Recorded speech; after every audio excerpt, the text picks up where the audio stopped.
आज हम जानेंगे छठे ज्योतिर्लिंग के बारे में। ज्योतिर्लिंग में छठा स्थान भीमाशंकर ज्योतिर्लिंग का आता है। महाराष्ट्र से थोड़ी दूर सह्याद्री नामक इस पर्वत पर स्थित भीमाशंकर ज्योतिर्लिंग का संबंध रावण के भाई कुंभकर्ण के बेटे से है। शिव पुराण में उल्लेख मिलता है कि भीमाशंकर ज्योतिर्लिंग में सूर्योदय के बाद जो भी सच्चे मन से भगवान शिव की पूजा अर्चना करता है उसे उसके सभी पापों से मुक्ति मिलती है।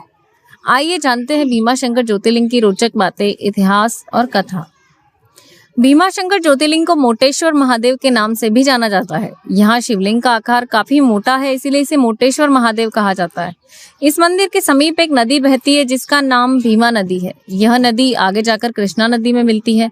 शिव पुराण के अनुसार यहाँ राक्षस भीमा और भगवान शंकर के बीच भयंकर युद्ध हुआ था, जिसमें शिव के शरीर से निकले पसीने की बूंद से ही भीमावती नदी का निर्माण हुआ है। त्रेता युग में रावण के भाई कुंभकर्ण का एक पुत्र था भीमा। भीमा का जन्म कुंभकर्ण की मृत्यु के बाद हुआ।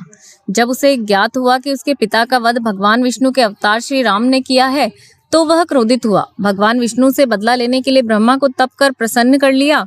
ब्रह्मा जी के वरदान से भीमा बहुत शक्तिशाली हो गया और देवलोक पर अपना राज्य स्थापित कर लिया। संसार को इस राक्षस से बचाने के लिए राजा कामरूप शिवजी की भक्ति करने लगे। भीमा को जब ये पता चला तो उसने राजा को कारागार में डाल दिया। राजा वहां भी शिवलिंग बनाकर पूजा करने लगा। क्रोध में आकर भीमा ने जैसे ही तलवार से शिवलिंग को तोड़ने का प्रयास किया, स्वयं शिवजी प्रकट हो गए।